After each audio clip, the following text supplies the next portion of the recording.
আমরা লেকচার শুরু করছি। আজকে আমাদের লাস্ট লেকচার, সামান্যই বাকি আছে, অল্প সময় শেষ হয়ে যাবে আজকের লেকচার। আমরা লাস্ট ক্লাসে এই স্লাইডটা দেখেছিলাম। এখানে বলা হয়েছিল যে wear rate, abrasive particle wear রেটের সাথে সম্পর্ক কি, উইয়ার রেটের সাথে abrasive particle size and sliding velocity, sliding স্পিডের সম্পর্কটা কি আমরা দেখেছিলাম। পার্টিকেল সাইজের রিলেশন দেখতে গিয়ে আমরা বলেছিলাম যে অ্যারাউন্ড 100 মাইক্রোমিটার সাইজ পর্যন্ত পার্টিকেল সাইজ বাড়ার সাথে সাথে কি হয়, ওয়ার রেট বাড়তে থাকে, তারপরে অলমোস্ট কনস্ট্যান্ট হয়ে যায়। আর ভেলোসিটি রিলেশনটা দেখা হয়েছিল যে এই একটা velocity which is 0.2 millimetre per second, আর এই কাটটা হচ্ছে 200 মিলিমিটার পার সেকেন্ড। সো উপরের ভেলোসিটির 10 to the power 3 times এই ভেলোসিটিটা 200, 3 orders of magnitude। কিন্তু 3 orders of magnitude চেঞ্জের জন্য, ভেলোসিটি চেঞ্জের জন্য আমার উইয়ারের চেঞ্জ কতটুকু হচ্ছে, উইয়ারের চেঞ্জ এখানে অ্যাপ্রক্সিমেট 6, আর উইয়ারের চেঞ্জ এখানে অ্যাপ্রক্সিমেটলি 10 যদি ধরি, তাহলে 6 থেকে 10 4 চেঞ্জ হচ্ছে, আর স্পিডটার চেঞ্জ হচ্ছে 3 orders of magnitude। তাই বলা হয়েছিল যে wear rate increases with an increase in grid size up to around 100 micrometer, and then wear rate becomes less sensitive to particle size। এটা একটা। আর একটা হচ্ছে যে wear rate changes by few percentage, কত 4 থেকে 6 থেকে 10 change for an increase in sliding velocity by 3 orders of magnitude, which suggests that wear rate is not very sensitive to sliding velocity। এই পর্যন্ত আমরা লাস্ট ক্লাসে পড়েছিলাম। আজকে আমরা আরো কিছু এক্সপেরিমেন্টাল এভিডেন্স দেখব। এখানে বলা হচ্ছে wear rate decreases with sliding distance. কতটা থেকে তোমাদের আগে যাদের ওইটা মনে আছে, ফর্মুলাটা একটু কনফিউজিং মনে হচ্ছে। আগে আমরা স্লাইডিং ডিস্টেন্সের সাথে ডিরেক্টলি প্রপোর্শনাল লিখেছিলাম, কিন্তু খেয়াল করো এখানে উইয়ার রেট বলা আছে, নট উইয়ার। আগের আমাদের ফর্মুলাটি ছিল wear, volume of wear, that is V is directly proportional to x, sliding distance, আর এখানে হচ্ছে wear rate. So it inversely proportional to sliding distance, wear rate. কিভাবে? এখানে উইয়ার রেট এদিকে দেখানো, এটা উইয়ার ভলিউমের কথা বলা হয়েছে, কিন্তু এটা উইয়ার রেট, স্লোপটার কথা বলা হয়েছে, অথবা আমার মনে হয় এটা ভুল হয়েছে, এটা মানে উইয়ার রেট হবে, নট ভলিউম। আর এটা হচ্ছে স্লাইডিং ডিস্টেন্স। সো এই কার্ভটার যদি আমরা স্লোপের কথা চিন্তা করি, শুরুর দিকে স্লোপটা টু হাই, তারপর আস্তে আস্তে স্লোপটা কমে যাচ্ছে, এবং এখানে যে স্লোপটা অনেক বেশি কমে গেছে। সো স্লাইডিং ডিস্টেন্সের সাথে উইয়ার বাড়ে, কিন্তু উইয়ার রেট কমতে থাকে, কমতে অ্যাসিম্পটোটের কাছাকাছি চলে যায়। কারণটা কি? কারণটা বলছে আমরা দুইটা সিস্টেমের কথা জানি, 2 body উইয়ার আর 3 body উইয়ার। 2 body উইয়ারের ক্ষেত্রে একটা সারফেসের উপর দিয়ে আরেকটা সারফেস যায়। উপরের সারফেস যেটা উইয়ার আউট করায় সেটার হার্ডনেস বেশি থাকে, অ্যাসপেরিটি থাকে, শার্প অ্যাসপেরিটি থাকে। তো যেখানে 2 body উইয়ার, সেখানে হয় blunting of abrasive surface. 2 body উইয়ারের ক্ষেত্রে blunting of abrasive surface in 2 body wear. Blunting মানে হচ্ছে সুমিত মনে হয় আগের দিন এই কথাটাই বলেছিল, টার্মটাই বলেছিল যে ভোতা হয়ে যাওয়া, মানে শার্পনেসটা কমে যাওয়া। টু বডি ওয়্যারের ক্ষেত্রে সারফেসের শার্পনেসটা কমে যায়, যে কারণে কমে যায় কখন, যত স্লাইডিং ডিস্টেন্স সে কভার করে তত সেটা ভোতা হয়ে যায়। সো অ্যাসপিরেটিভ শার্পনেসটা কমে যায়, যে কারণে ওয়্যার রেটটাও কমতে থাকে। আর থ্রি বডি অ্যাব্রাশনের ক্ষেত্রে ওই ব্লান্টিং হয়, কিন্তু সেখানে সারফেসের না, সেখানে অ্যাব্রাসিভ পার্টিকেল। আমরা জানি থ্রি বডি অ্যাব্রাশন ওয়্যারে ইনভলভ হচ্ছে অ্যাব্রাসিভ পার্টিকেল। সো দুইটাই, অ্যাব্রাসিভ পার্টিকেলও ভোতা হয়ে যায় উইথ স্লাইডিং ডিস্টেন্স, অথবা টু বডি ওয়্যারের ক্ষেত্রে অ্যাব্রাসিভ সারফেসের তাও ভোতা হয়ে যায়। সেই কারণে আমার ওয়্যার রেটটা কমতে থাকে, স্লোপটা কমতে থাকে। আমার নেক্সট ফিগারে আমরা ক্লিয়ার হবে আরো। আরেকটা হচ্ছে ক্লগিং। ক্লগিং মানে বন্ধ হয়ে যাওয়া, কোন একটা ওপেনিং, ওপেনিং আমাদের হিউম্যান বডিতে যে ধমনীগুলো আছে, শিরা উপশিরা আছে, এই যে হার্ট অ্যাটাক যখন হয় মানুষের, বলা হয় যে ব্লক হয়েছে, মানে ক্লগিং অফ দ্য ভেইন। তার মানে এইসব জায়গায় চর্বি জমে যায়, চর্বি জমে গিয়ে হয়তো খুব ন্যারো হয়ে গেছে, ব্লাড হার্টে বা মস্তিষ্কে যেতে পারছে না, এটাকে ক্লগিং বলা হয়। এসব জায়গায় চর্বি জমে যায় আমাদের হিউম্যান বডিতে, ফলে এখানে যেতে পারে না। মস্তিষ্কে যখন রক্ত সঞ্চালন কমে যায় তখন হয়ে যায় স্ট্রোক বলে সেটাকে, নাট ছেড়ে যায়। ক্লগিং মানে হচ্ছে বন্ধ হয়ে যাওয়া, কোনো ওপেনিং বন্ধ হয়ে যাওয়া। Of abrasive surface by abraded debris occurs during wear. যখন ওয়্যার যত বেশি স্লাইডিং ডিস্টেন্স কভার করবে তত বেশি ওয়্যার হচ্ছে, তত বেশি ওয়্যার হবে, কিন্তু ওয়্যার রেট কমে যাচ্ছে, কারণ ওই অ্যাব্রাসিভ সারফেসের ক্লগিং হচ্ছে। আমার ফিগারটা দেখলে আর ক্লিয়ার হয়ে যাবে। আমরা নেক্সট স্লাইডে চলে যাই। দুইটার কথা বলা হলো, একটা হচ্ছে ভোতা হয়ে যাওয়া বা ব্লান্টিং হয়ে যাওয়া, সেটা হচ্ছে এখানে অ্যাব্রাসিভ সারফেস বিফোর ওয়্যার হচ্ছে ডটেড লাইনটা। সো বিফোর ওয়্যারে এই সারফেসের টপটা ছিল এরকম, এই জায়গা দিয়ে গেছিল, সো এরকম ছিল ডটেড লাইনটা। তারপর যখন কি হয়ে গেল, একটা সারফেস গেল উপর দিয়ে, ওয়্যার আউট করে নিয়ে গেল এতটুকু। সো দেন ওয়্যার আউটের পরে কি হলো, সারফেসটা হয়ে গেল কি, এই সারফেসের প্রোফাইলটা এরকম হয়ে যাচ্ছে, তার মানে কি হচ্ছে, অ্যাসপেরিটি গুলো রিমুভ হয়ে যাচ্ছে, সো ভোতা হয়ে যাচ্ছে, যে কারণে ওয়্যার রেটটা কমতে থাকে আস্তে আস্তে।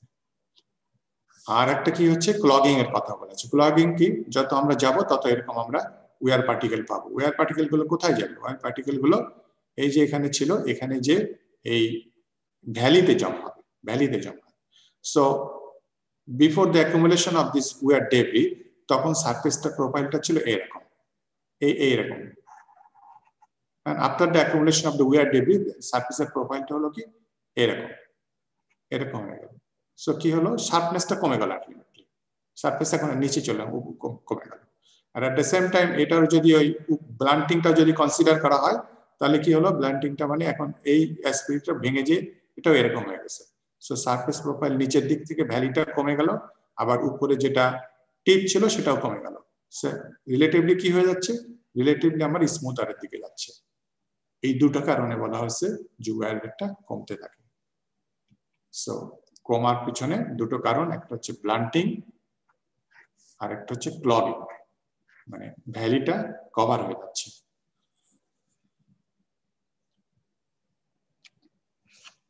ইফেক্ট অফ রিলেটিভ, এটা কেন আজকে এখানে, তোমরা কি এখানে যে ইউর স্ক্রিন শেয়ারিং এটা দেখতে পাচ্ছ তোমরা?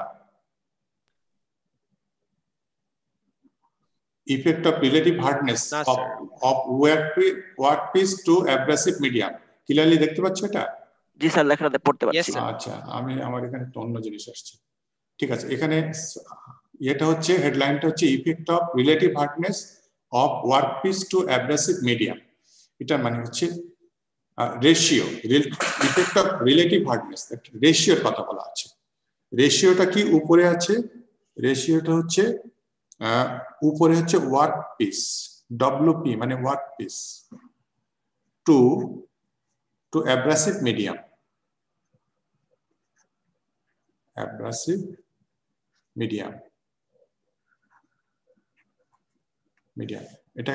এটা টু আমি কেটে দিলাম, এটা রেশিও করা হয়েছে, সো ডিভাইডেড, এটা হচ্ছে hardness. So hardness of workpiece is to hardness of abrasive medium. So workpiece মানে যেটা ওয়্যার আউট হবে, আর অ্যাব্রাসিভ মিডিয়াম মানে আমার ওখানে ওই যে গ্রিডটার কথা বলা হচ্ছে, অ্যাব্রাসিভ মিডিয়ামটা হচ্ছে গ্রিড। তাহলে ওয়্যার আউট হবে কার? ওয়ার্কপিসের হবে। কে ঘটাবে? গ্রিড ঘটাবে। এটাকে আমি গ্রিড বলি, আমার বুঝতে সুবিধা হবে। গ্রিড ঘটাবে, গ্রিড ঘটাবে। তাহলে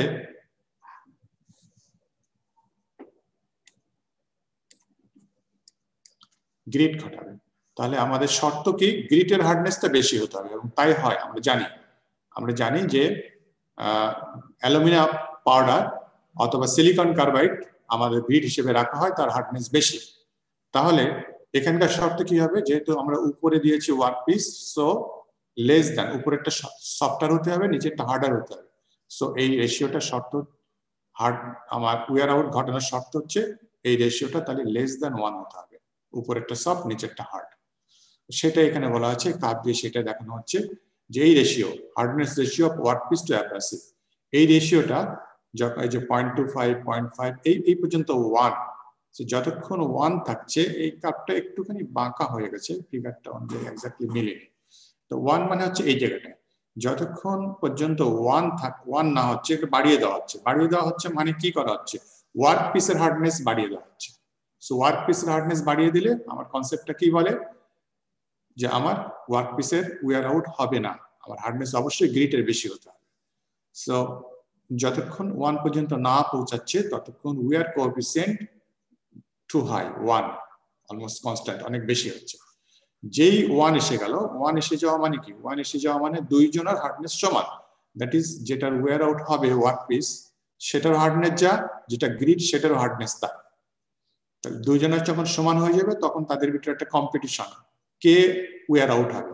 তো তখন থেকে ওয়্যার কমতে থাকবে। ওয়্যার কমা মানে ওয়্যার কোএফিসিয়েন্ট কমে যাওয়া, সে 1 এর পরে ওয়্যার কোএফিসিয়েন্ট কমে যাচ্ছে, এবং যত আরো বেশি রিলেটিভ ভ্যালুটা, আরো রেশিওটা আরো বেশি হবে, তার মানে ওয়ার্কপিসের হার্ডনেস বেড়ে যাচ্ছে, গ্রিটের হার্ডনেস কমে যাচ্ছে। সো সেটা রিলেটিভলি ওয়্যার কম হতে থাকবে। ওয়্যারের শর্ত সেটা না, ওয়্যারের শর্ত হচ্ছে গ্রিটের হার্ডনেস বেশি হতে হবে, সেজন্য স্লোপটা কমে আসছে, কোএফিসিয়েন্ট কমে আসছে।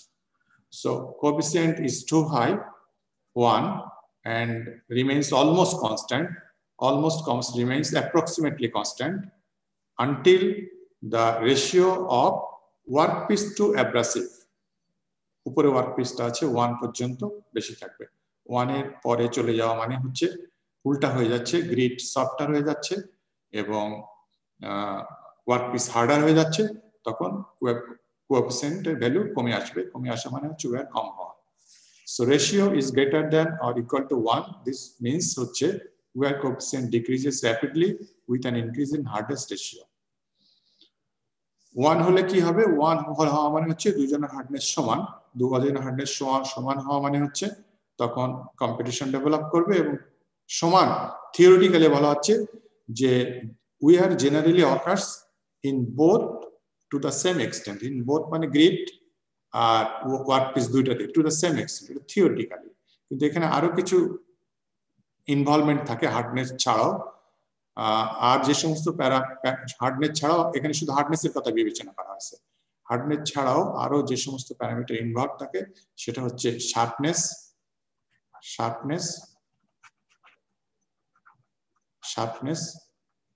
আর একটা থাকে হচ্ছে ম্যাটেরিয়ালের ইনহারেন্ট প্রপার্টি, তার নিজস্ব property, inherent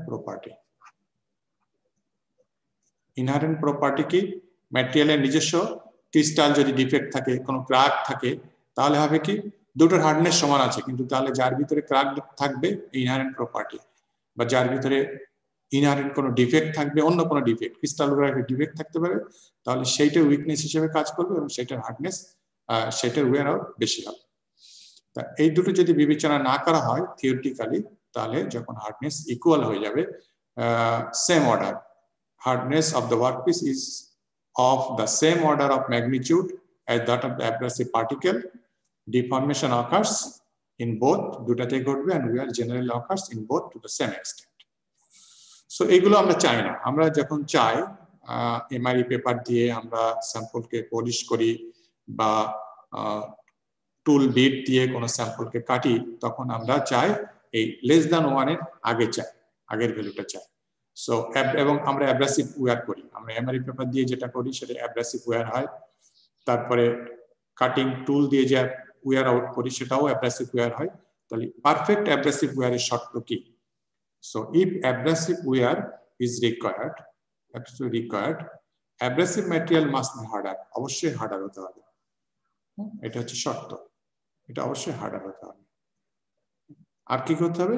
so desired criteria for high wear, এবং আমরা ডেফিনেটলি ওই জায়গায় হাই ওয়্যার চাই।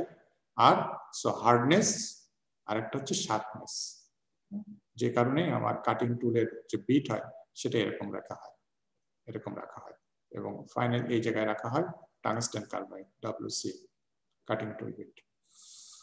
সো দুটো শর্ত, এটা হার্ড হতে হবে এবং কি করতে হবে, শার্প হতে হবে। এটা আবার কোথাও হলে কাটতে পারবে না, জিওমেট্রি মেনটেন করতে পারবে।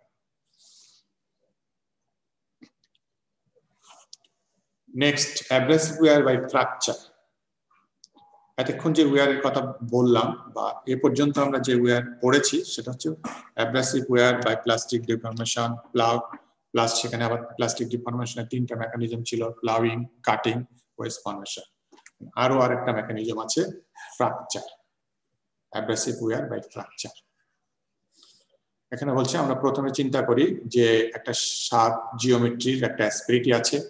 সো আমরা চিন্তা করতে পারি সে কাটিং টুল বিট, সো এটা শার্প অ্যাসপেরিটি, এরকম শার্প জিওমেট্রি। সো এটা একটা শার্প জিওমেট্রি। শার্প জিওমেট্রি মানে হচ্ছে তোমার অ্যাটাক অ্যাঙ্গেলটা যথেষ্ট বড়। On a flat surface of A brittle solid, পার্থক্য এখানে করা হচ্ছে। একটা সলিডটা যার উপর দিয়ে যাবে সেটা ব্রিটল, তাহলে কি হবে? দুইটা কেস হবে। অ্যাট লো লোডস, লো লোডের ক্ষেত্রে একটা কেস হবে, আর একটা হচ্ছে অ্যাবভ থ্রেশহোল্ড লোড। একটা থ্রেশহোল্ড লোডের উপরে গেলে কি হবে সেটা। এবং এতদিন আমরা যা পড়েছি সেটা হচ্ছে এই লো লোডে এতদিন যা ঘটেছে সেটা হচ্ছে এই লো লোডের ক্ষেত্রে এই একই রকম ঘটবে। ছবি দেখে আসি আগে, তাহলে বুঝতে ক্লিয়ার। এই ছবিতে এখন আমরা দেখতে পাচ্ছি যে এই একটা অ্যাসপেরিটি, শার্প অ্যাসপেরিটি এটা। সো এই অ্যাটাক অ্যাঙ্গেলটা যথেষ্ট বড় ধরে নেওয়া হয়েছে। আর এই ম্যাটেরিয়ালটা হচ্ছে ব্রিটেল ম্যাটেরিয়াল, এটা খুব যথেষ্ট ব্রিটেল, হাইলি ব্রিটেল।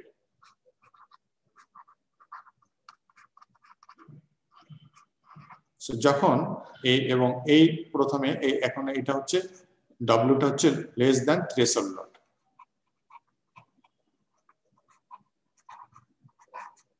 Threshold value. তো যখন এটা যখন এখান দিয়ে যাবে, সো এই জিওমেট্রি অনুযায়ী সে এই পরিমাণ ওয়্যার আউট করে নিয়ে যাচ্ছে, প্লাউইং এর মতো ওয়্যার আউট করে নিয়ে যাচ্ছে। এটা আমরা এতদিন জেনেছি, ঠিক আছে। কিন্তু সেকেন্ড কেস, যখন এই ভ্যালুটা ডব্লিউ ভ্যালুটা গ্রেটার দ্যান থ্রেশহোল্ড লোড হবে, তখন কি হবে? তখন ব্যাপারটা এরকম হবে। এটা যখন যাবে, মানে খুব যথেষ্ট চাপ আছে এর উপর, যখনই যাবে এখান দিয়ে, তখন ওই আগের ঘটনাটা তো ঘটবে, এটা নিয়ে যাবে।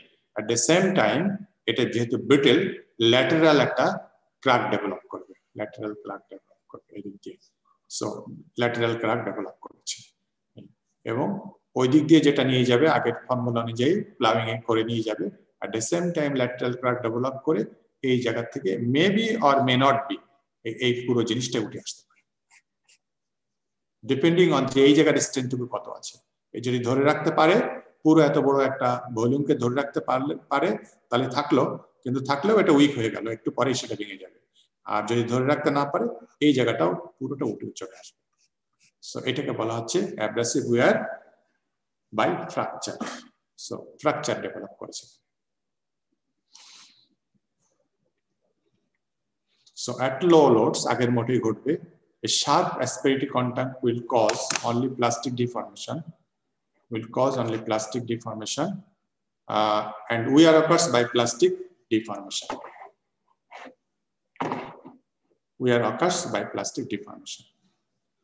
Above a threshold load এর ভ্যালুটা কত আমাদের নিচে দেওয়া আছে। কি হবে?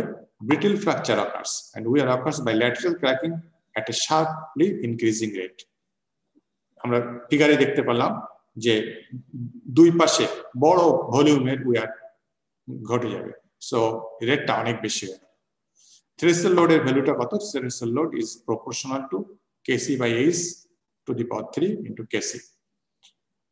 এইচ হচ্ছে হার্ডনেস, রেজিস্ট্যান্স টু পেনিট্রেশন, আর কেসিটাকে বলা হচ্ছে ফ্র্যাকচার টাফনেস। এটা হচ্ছে রেজিস্ট্যান্স টু ফ্র্যাকচার। আর এখানে আছে K C by H. K C by H এই রেশিওটাকে বলা হয় ইনভার্স ইন্ডেক্স অফ ব্রিটেলনেস। তার মানে ইন্ডেক্স অফ ব্রিটেলনেস হচ্ছে এইচ বাই কেসি। সো আছে এখানে কেসি বাই এইচ, সো এটা হচ্ছে ইনভার্স ইন্ডেক্স অফ ব্রিটেলনেস। সো এই ফর্মুলা থ্রেশহোল্ড লোডের ভ্যালুটা হচ্ছে এটার উপর ডিপেন্ড করে।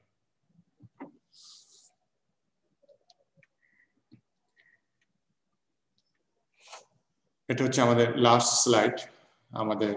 সো আমরা জানলাম যে উইয়ার যে অনেকগুলো প্যারামিটারের উপর নির্ভর করে, sliding distance, sliding velocity, hardness, তারপরে ম্যাটেরিয়ালের ইনহারেন্ট কিছু প্যারামিটার, ক্রিস্টাল ডিফেক্ট, অন্যান্য ডিফেক্ট এটসেট্রা। তা হার্ডনেস, টেম্পারেচার এগুলো আমরা আগে শিখেছি। হার্ডনেস একটা প্রাইম ফ্যাক্টর, এবং একটা স্লাইড আগেই আমরা দেখলাম wear out, abrasive wear out ঘটতে হলে শর্ত হচ্ছে হার্ডনেস অ্যান্ড শার্পনেস দুইটা। সো আমাদের একটু মনে রাখতে হবে কোন ম্যাটেরিয়াল কত বেশি হার্ড।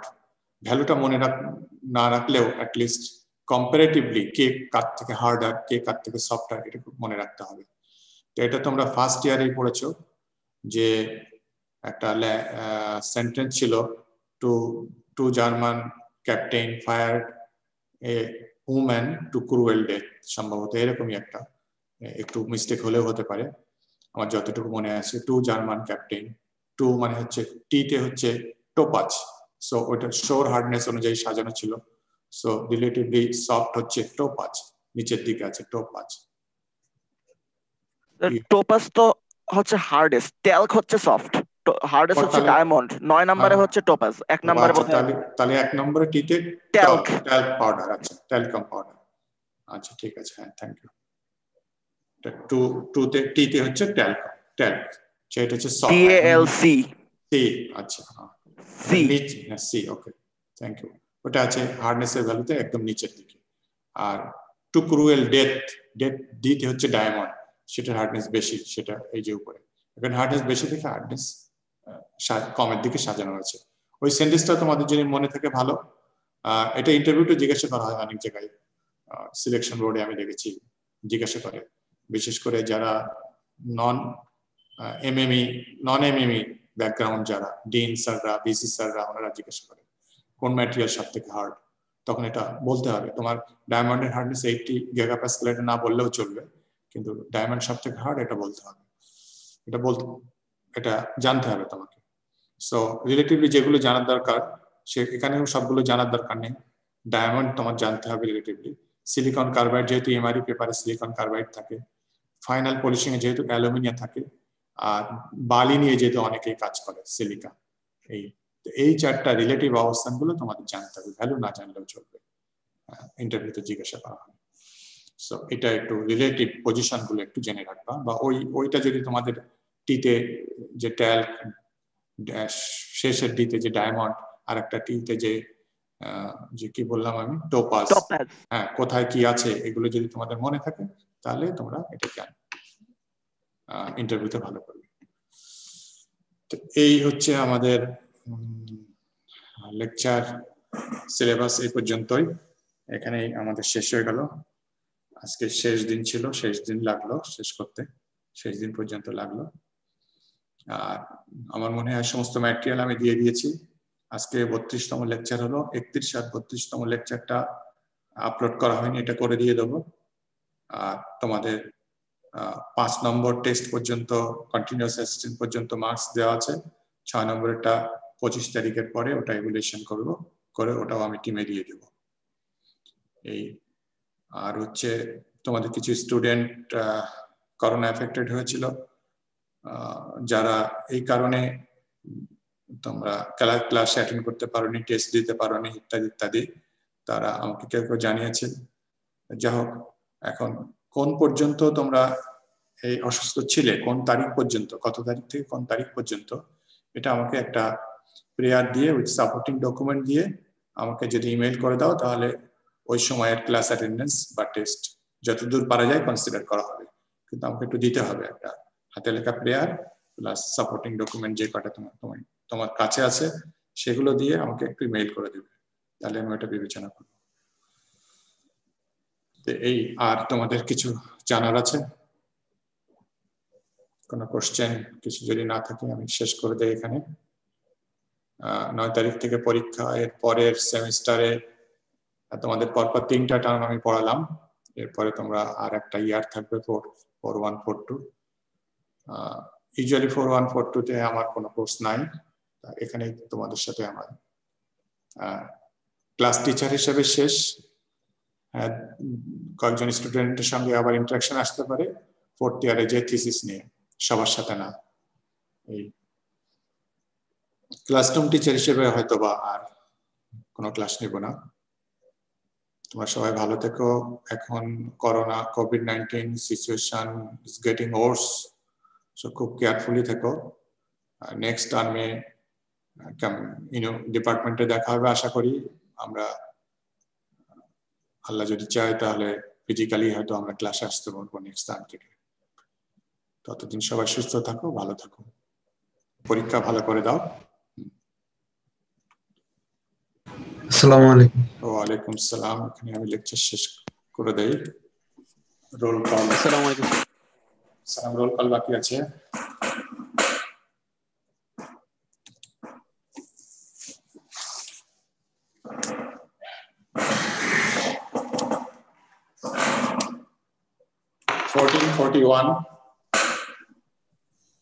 ও একেবারে বাদই হয়ে গেল।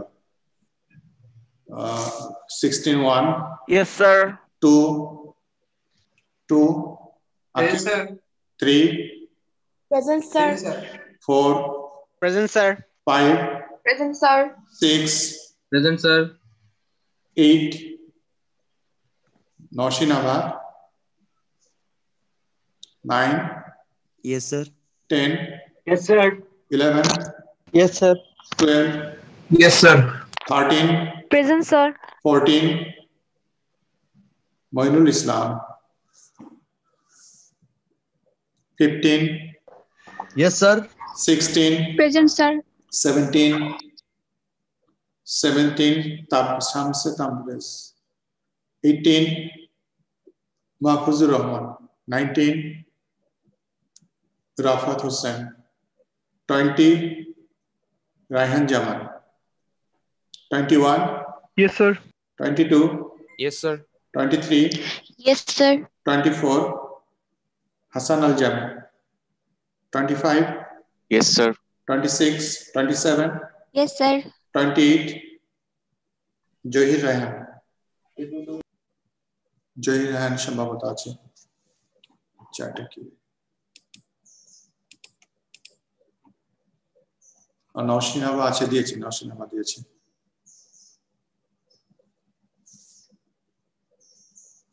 জহির রায়হান নাই, 28 absent 29 Sir. Yes, sir.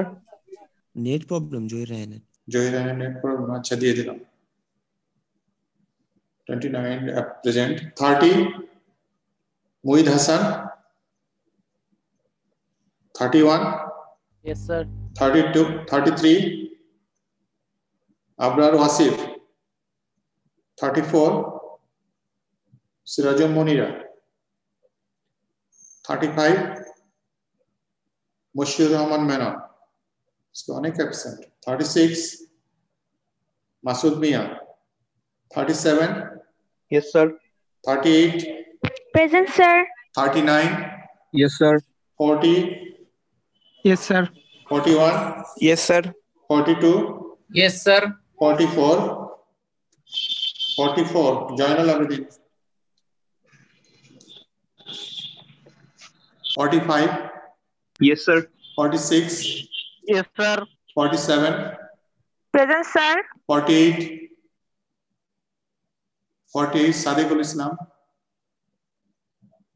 49 Yes, sir. 50 Yes, sir.